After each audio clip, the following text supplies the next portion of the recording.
Costituito l'osservatorio permanente su Capitale della Cultura Agrigento 2025, si chiede un incontro con la presidente della Fondazione Cucinotta e con il sindaco della città Miccichè. Oggi è stato presentato il programma della Dante Alighieri sulle iniziative dell'anno, tra le novità anche il premio dedicato al regista Enzo Alessi. Brillanti le operazioni condotte dai carabinieri della provincia di Agrigento, a Castrofilippo, Campobello di Licata e a Cammarata. Oggi i funerali di Salvatore Benfari, morto per salvare le due figlie nell'incendio della sua abitazione. Intanto la procura di Sciacca ha aperto un'inchiesta. Ieri la giornata per la prevenzione oncologica, screening gratuiti all'ospedale di Agrigento. Interrogazioni parlamentari del deputato regionale Marchetta e del parlamentare nazionale Iacono sulla realizzazione di un parco eolico denominato Racalmuto Grotte. Il deputato nazionale Lillo Pisano ha offerto il proprio supporto finanziario alla squadra dell'Agragas con l'obiettivo di proseguire il campionato.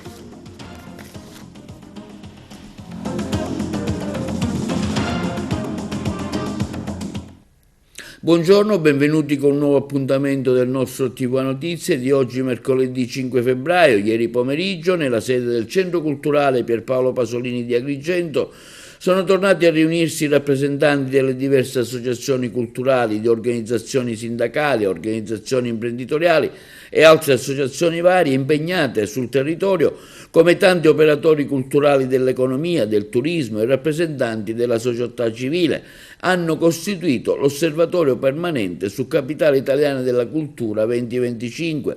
Sulla base del documento condiviso è stata inviata una richiesta per un incontro alla Presidente della Fondazione Cucinotta e al Sindaco di Agrigento Miccichè. Noi abbiamo seguito l'evento. Si è svolto ieri ad Agrigento presso il Circolo Culturale Pierpaolo Pasolini la seconda riunione dell'osservatorio permanente. Tanti operatori culturali hanno come obiettivo quello di accompagnare l'attuazione dei progetti e di chiedere un incontro immediato con i responsabili della gestione di Capitale Italiana della Cultura al fine di aprire un confronto che peraltro avrebbe dovuto da tempo essere attivato per offrire il contributo della sensibilità e dell'esperienza di ciascuno dei soggetti che hanno partecipato all'iniziativa. L'intervento mio si basa su un fatto importante, nel senso che sono passati ben 8 mesi del 2023, 12 mesi del 2024. Il programma viene approvato il 14 gennaio del 2025, ritardi ingiustificati, per cui si dimostra che c'è una responsabilità politica che va dalla Presidenza della Regione al Comune di Agrigento e anche alla Fondazione. La Fondazione non aveva una sede, non aveva risorse finanziarie, per cui non si può dare la responsabilità come capo espiatorio al Presidente Minio. Qui c'è una responsabilità politica che appartiene ai partiti che sostengono il Comune di Agrigento e la stessa giunta di governo regionale. Il Pasolini è stato il promotore di questo secondo incontro, ce n'è stato uno. Ecco, qual è l'obiettivo che si vuole raggiungere? L'obiettivo intanto è coinvolgere le persone, i cittadini, gli operatori economici, gli operatori culturali attorno a un evento che doveva essere centrale per il rilancio della città di Agrigento, per farlo uscire da una marginalità geografica oltre che economica e culturale. E noi ci stiamo provando, abbiamo aspettato mesi e mesi e mesi che gli interlocutori, coloro i quali avevano le responsabilità, ci coinvolgessero in questo evento così importante. Non c'è stata questa interlocuzione, non c'è stato un dialogo costruttivo e i risultati li abbiamo visti tutti. Ormai siamo sulla bocca di tutta l'Italia. Vediamo di invertire questa tendenza, questa città merita di più e meglio, quindi vedremo di di trovare un interlocutore che sia autorevole e capace di dare risposte alla città di Agrigento. E chi sarà l'interlocutore? Cominciamo dalla Presidente della Fondazione, visto che è indicata dal Presidente della Regione. Credo che nei fatti c'è da parte della Regione un avvocare a sé le responsabilità di portare in porto la capitale della cultura. Quindi partiamo da lì, non ci fermiamo, vediamo di capire fin dove è possibile lavorare, con chi e quali sono le condizioni, vedremo. Seconda riunione dell'Osservatorio Capitale 2025 è stato redatto un documento, un ampio dibattito. La sintesi, onorevole. La sintesi è quella di rappresentare l'esistenza di una città che rifiuta il fallimento di Capitale della Cultura 2025, che non accetta che un'occasione di tanta rilevanza si risolva nel nulla. Il tentativo di dire che di salvaguardare l'immagine di Agrigento non è solo fatta di errori, di inadempienze, di persone che sequestrano l'evento per fini politici, ma è fatta anche di donne, di uomini, della cultura, di associazioni, di gente che vuole invece utilizzare questo evento per mandare avanti un'idea positiva di questa città.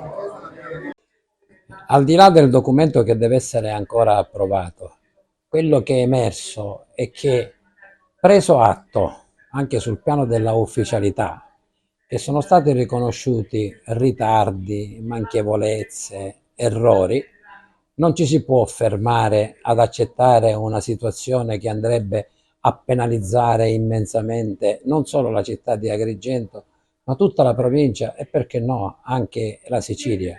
Quindi un gruppo di associazioni, di singoli, di cittadini, di intellettuali che hanno a cuore la causa di Agrigento e della provincia, che amano questa città e il suo circondario, hanno avvertito il dovere quasi spontaneamente, dietro sollecitazione di chi ha organizzato questi incontri, queste riunioni, di dichiarare ufficialmente con un documento la propria disponibilità per creare un dialogo, verosimilmente con la Fondazione, in maniera da capire se ci sono ancora spazi di manovra per vestire di significato, di impegno e principalmente di risultati questa occasione rappresentata da Capitale Italiana della Cultura.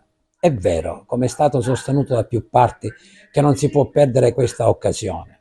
Per quanto riguarda gli aspetti strutturali relativi ai servizi, io devo dire con estrema franchezza e con assoluta sincerità che c'è molto poco tempo per ottenere risultati tangibili, anche in termini di reale accoglienza dei turisti, ma sul piano dell'impegno culturale, che può essere foriero di coesione sociale, così come previsto nel bando, di momenti occupazionali, anche di crescita economica di questa città, credo che bisogna avvertire sempre più forte il dovere di fare qualche cosa, nella speranza che laddove altri hanno sonoramente fallito, questa volta l'arrivo della nuova Presidente della Fondazione Agrigento 2025 possa ottenere risultati positivi.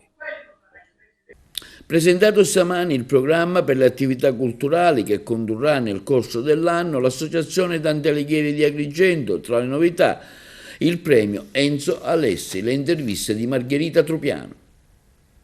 Enza Ierna, presidente della Dante Alighieri, oggi presenta un nuovo programma improntato alla promozione della cultura del territorio. Ce lo illustri?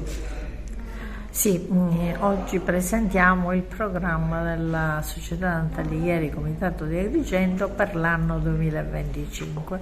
È un programma che tiene conto, degli aspetti culturali, formativi che i vari enti presenti, eventi, associazioni e anche ordini professionali presenti nel territorio hanno come caratteristica. Questo perché abbiamo firmato 21 protocolli protocolli d'intesa e quindi il programma è una sintesi di queste caratteristiche culturali.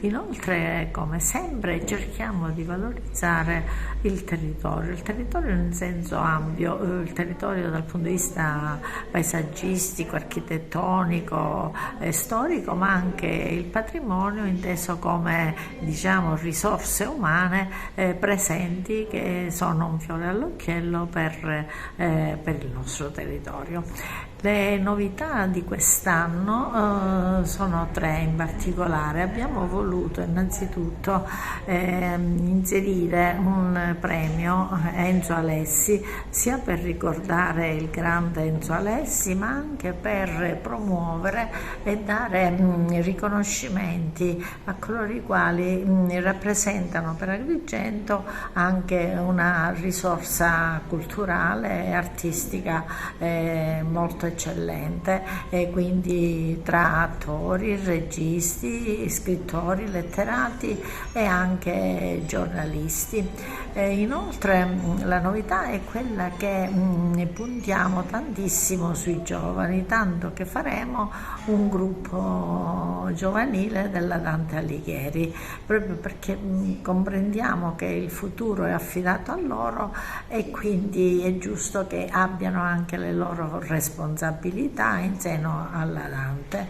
Inoltre abbiamo stipulato dei gemellaggi, degli scambi culturali con comitati della Dante Alighieri, sia italiani ma anche esteri.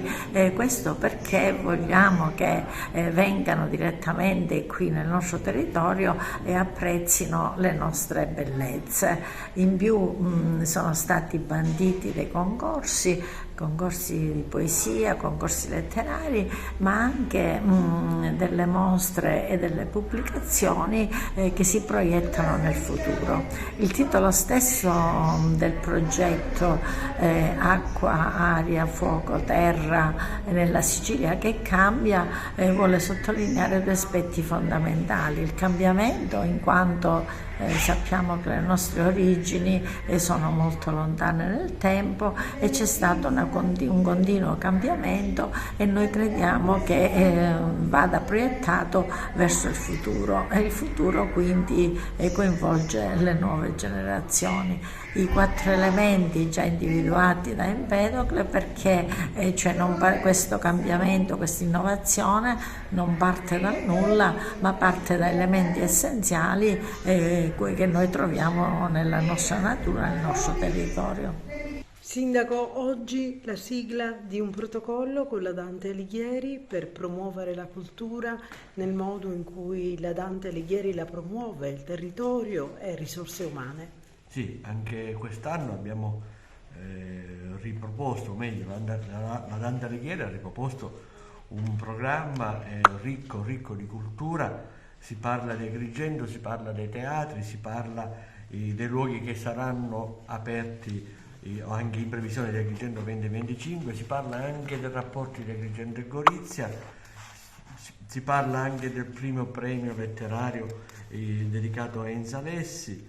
Che dire, io devo ringraziare la Presidente Enza Ierna, perché come sempre puntuale e molto precisa e attenta alle vicende culturali e non della nostra città, quindi per me è stato proprio un invito a nozze a riproporre quello che lei ogni anno mi porta alla firma, perché penso che sia un fiore all'occhiello per la nostra nicchia culturale del territorio. Si parla di acqua, aria, fuoco e terra nella Sicilia che cambia. Questi sono i 4 elementi di Empero, che sono anche il filo conduttore del dossier, quindi del programma di Agrigento 2025, che il direttore Albergoni ha voluto fortemente. Passiamo alla cronaca. 2 diverse operazioni sono state compiute dai carabinieri in provincia di Agrigento, una a Castrofilippo, dove è stato minacciato il medico della Guardia Medica da un uomo armato di coltello e bloccato, successivamente arrestato dai carabinieri. L'altra a Campobello di Licata ha sventato una rapina in tabaccheria con l'arresto di un 24enne in servizio. 2 diverse operazioni sono state compiute dai carabinieri in provincia di Agrigento, una a Castrofilippo, dove è stato minacciato il medico della Guardia Medica da un uomo armato di coltello, bloccato e arrestato dai carabinieri, l'altra a Campobello di Licata, con una rapina in tabaccheria con l'arresto di una persona di 24 anni. I carabinieri della stazione di Castrofilippo, con il supporto della compagnia di Canicattì, hanno tratto in arresto un 28enne al posto per violenza o minaccia personale sanitario, porto di armi e oggetti atti a offendere l'inosservanza dei provvedimenti dell'autorità giudiziaria. L'uomo, sottoposto alla misura di sicurezza dell'obbligo di dimora con permanenza domiciliare notturna, si era introdotto nei locali della continuità assistenziale armato di un coltello da cucina lungo 35 cm, minacciando il medico di turno. Provvidenziale è stato l'intervento del padre della vittima, che è riuscito a disarmare l'aggressore prima dell'arrivo dei militari. I carabinieri, giunti sul posto in pochi istanti, hanno così bloccato l'uomo e lo hanno tratto in arresto, applicando le recenti disposizioni normative a tutela del personale sanitario che consentono di procedere all'arresto in flagranza differita quando vi siano gravi indizi e prove documentali dell'atto violento. Una misura legislativa che rafforza la tutela degli operatori del settore, sempre più esposti a episodi di violenza durante il servizio. Il coltello è stato sequestrato e ultimate le formalità di rito su disposizione della Procura della Repubblica di Agrigento. L'arrestato è stato posto ai domiciliari a disposizione dell'autorità giudiziaria in attesa dell'udienza di convalida, mentre a Campobello di Licata è stato sventata dai carabinieri una rapina in tabaccheria. L'uomo, tratto in arresto in flagranza di reato per tentata rapina aggravata. L'arrestato è una persona di 25 anni, domiciliato presso una comunità di Raffadali e in atto sottoposto a libertà vigilata. Si è introdotto all'interno della tabaccheria di via Marconi e, prendendo una pistola, ha minacciato il titolare intimandogli la consegna dell'incasso. Il commerciante ha opposto resistenza, dando origine a una colluttazione con l'aggressore. Quindi l'intervento tempestivo dei carabinieri, che ha consentito di bloccare e immobilizzare l'uomo, ponendo fine all'azione criminosa. L'arma, successivamente accertata essere una pistola a salve priva di tappo rosso, è stata sequestrata. L'uomo è stato condotto presso la casa circondariale di Agrigento in attesa dell'udienza di convalida. E l'Ordine dei Medici di Agrigento interviene a seguito dell'ennesima aggressione a danno del personale sanitario avvenuto nella Guardia Medica di Castrofilippo. Il presidente Santo Pitruzzella apprezza l'applicazione della nuova normativa sull'arresto in flagranza differita, aggiungendo: vogliamo ricordare ai cittadini che la missione del medico è quella di aiutare il paziente a salvaguardare la salute, non il contrario. Chi ha scelto di indossare il camice bianco fa questo ogni giorno per tutti i giorni della sua vita, perché l'essere medico si intrinseca con l'essere uomo. Attacchi violenti, oltre a essere perseguiti penalmente con la nuova normativa che rafforza la tutela dei medici e del personale sanitario, non sono più concepibili. E sempre a Cammarate i carabinieri della locale stazione sono intervenuti presso un'abitazione in via Cesare Battisti, dove un uomo di 67 anni colto da malore si trovava all'interno del proprio appartamento. L'allarme è stato dato dal figlio che, non riuscendo a mettersi in contatto con il padre, ha raggiunto l'abitazione, ma si è trovato impossibilitato a entrare in quanto la porta risultava chiusa dall'interno. Quindi si è reso conto subito della situazione, ha richiesto l'intervento dei carabinieri, che si sono precipitati sul posto insieme ai sanitari del 118.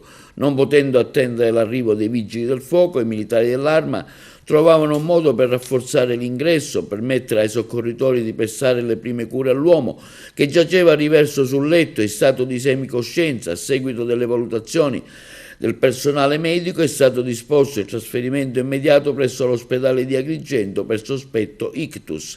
L'uomo si trova attualmente in stato di osservazione e non è in pericolo di vita, quindi il tempestivo intervento dei carabinieri ha consentito di garantire un soccorso rapido ed efficace, a conferma della costante vicinanza dell'Arma dei Carabinieri ai cittadini e della sua missione di tutela e assistenza in ogni situazione di emergenza.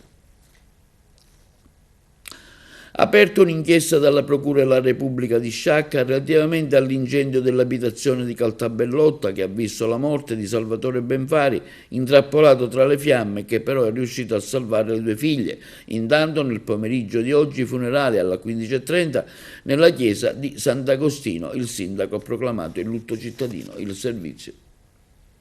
Sulla tragedia che ha sconvolto Caltaberlotta, la Procura della Repubblica di Sciacca, con il sostituto procuratore di turno, ha aperto un fascicolo d'inchiesta. Sequestrata infatti l'abitazione di via Cappuccini, dove ieri pomeriggio è morto l'operaio Salvatore Benvari, di 47 anni, padre di 2 bambini di 12 e 8 anni, che è riuscito a portare in salvo prima di restare intrappolato nell'immobile avvolto dalle fiamme. La mamma della vittima invece è stata ricoverata al centro grandi ustioni del civico di Palermo. Avrebbe riportato delle ustioni sparse sul corpo, la prognosi si è mantenuta riservata. Ad apporre i sigilli sono stati i carabinieri della locale stazione della compagnia di Sciacca. Le cause che hanno innescato la scintilla iniziale non sono ancora chiare, privilegiati 2 ipotesi, un incidente e un improvviso cortocircuito. I vigili del fuoco del comando provinciale di Agrigento e del distaccamento di Sciacca, che hanno spento il rogo ed evitato danni ben più gravi alla palazzina, consegneranno nelle prossime ore la relazione tecnica. Intanto, sempre oggi a Caltaberlotta, nella chiesa Sant'Agostino alle 15:30 si svolgeranno i funerali di Salvatore Benvari, vittima dell'incendio. Il sindaco Biagio Marciante ha proclamato il lutto cittadino, disponendo bandiere a mezz'asta nella sede del comune, la sospensione del mercato settimanale e la chiusura di tutti gli esercizi commerciali delle imprese e delle attività artigianali dalle 15 alle 17:30. Il sindaco ha affermato come la nostra comunità, sconvolta e addolorata, piange la scomparsa di Salvatore e si stringe attorno alla sua famiglia. In questo momento di grande tristezza ci uniamo nella preghiera, certi che il suo coraggio e il suo ricordo resteranno vivi nei nostri cuori. Dichiarano redditi per €1, ma ne aveva ricavati oltre 1 milione in 2 anni. Verifica fiscale ad una discoteca di Carini da parte della Guardia di Finanza di Palermo. I colleghi. È finita nel mirino della Guardia di Finanza di Palermo la discoteca Mob di Carini, dove già 6 mesi fa le fiamme gialle erano intervenute scoprendo che i lavoratori impiegati erano in nero. Stavolta la società, molto attiva nell'organizzazione di eventi, sponsorizzati oltretutto assiduamente anche attraverso i canali social, non avrebbe presentato alcuna dichiarazione dei redditi per l'anno 2023, mentre per il 2022 avrebbe indicato ricavi per solo €1. Grazie alle indagini condotte dal secondo nucleo operativo metropolitano del gruppo di Palermo, si è accertato, dopo una verifica fiscale attraverso le ispezioni bancarie e gli incroci con le banche dati, che i redditi prodotti nel 2022 erano stati oltre €650.000, mentre nel 2023 erano quasi €400.000. Adesso l'esito del controllo è stato così segnalato all'Agenzia delle Entrate di Palermo per le contestazioni relative al recupero dell'imposta evasa e delle sanzioni da applicare in considerazione delle violazioni rilevate. In occasione della giornata internazionale dei tumori si è svolto presso l'ospedale di Agrigento una giornata dedicata alla promozione degli screening oncologici relativi al tumore del colon retto. Le interviste. È importante fare prevenzione. Sì, noi ci stiamo impegnando moltissimo come unità di screening del carcinoma del colon retto nella prevenzione in provincia di Agrigento e ormai già da 12-13 anni. Oggi siamo all'interno della giornata della lotta contro i tumori a livello mondiale, la giornata mondiale della lotta e la prevenzione dei tumori, e in particolare noi ci occupiamo del colon retto. Garantiamo alla gente di Agrigento un percorso di prevenzione completo che va da un test di primo livello, che è la ricerca del sangue occulto che viene fatto nelle farmacie territoriali, e eventualmente in caso di positività una colonoscopia, e in caso di lesioni di primo livello vengono direttamente asportate in colonoscopia. Se dovessero esserci purtroppo delle neoplasie dei tumori, i pazienti vengono anche accompagnati a completare il percorso con il terzo livello direttamente negli ospedali della provincia di Agrigento. Questo è quello che l'ASP di Agrigento per la prevenzione del colon retto propone e offre alla popolazione gratuitamente, alla popolazione di Agrigento. Sì, oggi è il 4 febbraio ed è la giornata mondiale contro il cancro, quindi l'ASP di Agrigento vuole essere presente presso la hall dell'ospedale di Agrigento, ma anche presso i consultori familiari, per ricordare che la prevenzione è importantissima.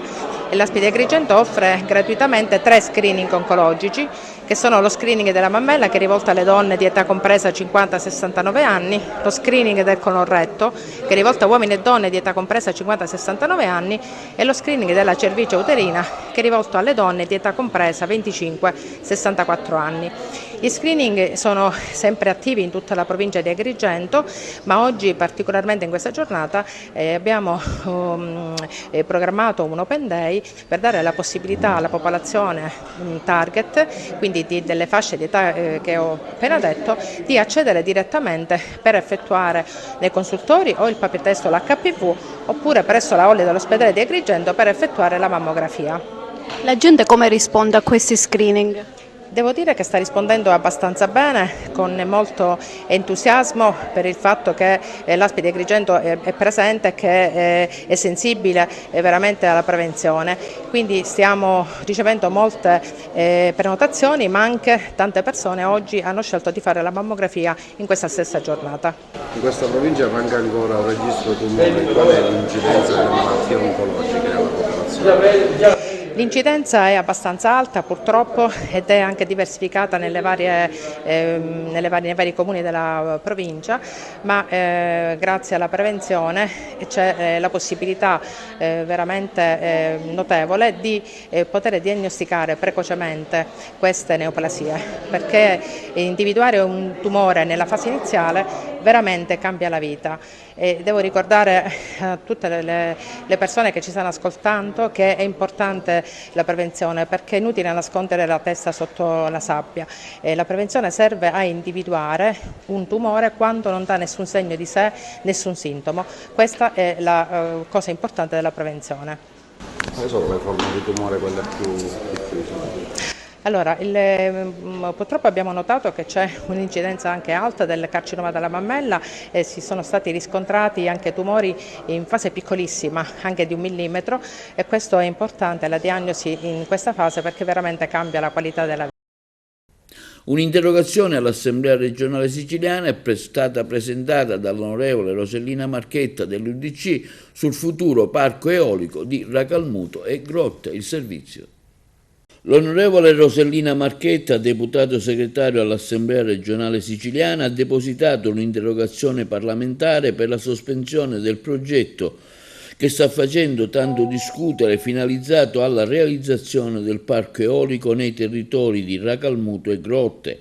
È compito e dovere dei rappresentanti dei cittadini, dichiara l'onorevole Marchetta, interrogare le istituzioni in merito ai rischi legati al progetto, chiedendone la sospensione. Le preoccupazioni legittime espresse dai cittadini in merito agli effetti negativi del progetto sul territorio, sull'ambiente e sulla salute meritano ascolto, attenzione e iniziative concrete. Fare chiarezza, sottolinea l'onorevole Marchetta, mettendo al primo posto la salute pubblica, la tutela e la salvaguardia del patrimonio ambientale e culturale.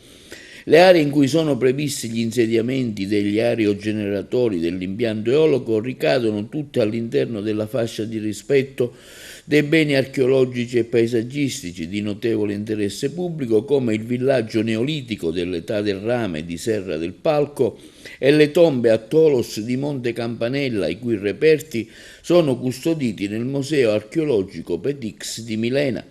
Nella quasi totalità delle aree oggetto dell'impianto eolico che ricadono nei territori di Grotte e Racalmuto, nelle contrade Fontanamara, Quattro Finaite e Cannatone, insistono attività agricole, commerciali e abitazioni residenziali, e i principali impatti ambientali sono legati all'impatto delle emissioni acustiche con possibili effetti negativi sulla salute umana. Nessuna contrarietà e nessun pregiudizio, conclude la parlamentare agrigentina Marchetta, alle energie alternative e rinnovabili, ma la salute dei nostri cittadini e la bellezza del nostro territorio rappresentano un bene primario da tutelare con impegno e determinazione. E in merito interviene anche il parlamentare del PD, l'agrigentina Giovanna Iacono, che ha depositato un'interrogazione al Ministro dell'Ambiente e della Sicurezza Energetica sull'ipotesi di realizzazione di un parco eolico denominato Racalmuto Grotte. Abbiamo chiesto quali iniziative il Ministro intende adottare per garantire che gli interventi con procedimenti amministrativi già avviati come quello di Racalmuto Grotte prevedano un coinvolgimento attivo delle amministrazioni locali e delle comunità interessate interessate, dice la parlamentare nazionale del PD Iacono, cosa che riteniamo essenziale al fine di assicurare misure di compensazione a beneficio delle comunità che subiscono l'impatto di questi impianti, spesso senza alcun beneficio né economico né energetico. La realizzazione di quell'impianto, prosegue Iacono, pone numerosi problemi, tra i quali la sottrazione di superfici agricole produttive, il mancato coinvolgimento delle istituzioni locali, un impatto rilevante sul paesaggio e sulla natura di quei luoghi, poiché verrebbe costruito sull'ex minieri di zolfo, una zona che meriterebbe invece di essere trasformata in un parco minerario per custodirne il patrimonio geologico, mineralogico e storico minerario. Linea alla regia per la pubblicità. L'ex poliziotto Luigi Guastella è il nuovo responsabile regionale del settore sport e sicurezza dell'UDC, guidato in Sicilia dall'onorevole Decio Terrana, sentito il parere favorevole del segretario nazionale onorevole Lorenzo Cesa. Infatti l'onorevole Terrana ha comunicato l'importante nomina. Sono felice per la nomina di Luigi Guastella. Nella sua carriera si è distinto particolarmente per la sua attività nelle forze armate e nelle arti marziali, come atleta prima e come maestro dopo. Una figura di così grande esperienza potrà contribuire a meglio approfondire le politiche relative alla necessità delle forze dell'ordine nel nostro territorio e potrà risultare decisivo nelle politiche relative allo sport in Sicilia, conclude Terrana. Boccata d'ossigeno per i comuni siciliani in dissesto a seguito della pubblicazione in Gazzetta Ufficiale del maxi emendamento che include numerosi emendamenti approvati nelle scorse settimane. Tra le misure significative spicca l'approvazione di una proposta fortemente voluta dal vicepresidente dell'ARS, onorevole Nuccio Di Paola, e sostenuta dall'onorevole Angelo Cambiano del Movimento 5 Stelle, che prevede uno stanziamento per i comuni in dissesto finanziario. Un altro provvedimento pubblicato prevede la destinazione di 150.000 euro all'ASP di Agrigento per l'acquisto di ecografi che verranno distribuiti nei distretti sociosanitari di Licata, Sciacca, Canicattì, Favara, Porto Empedocle e Agrigento. Mi sono battuto tantissimo per l'approvazione di questo emendamento che mira a potenziare l'assistenza sanitaria sul territorio, ha dichiarato l'onorevole ricatese Cambiano.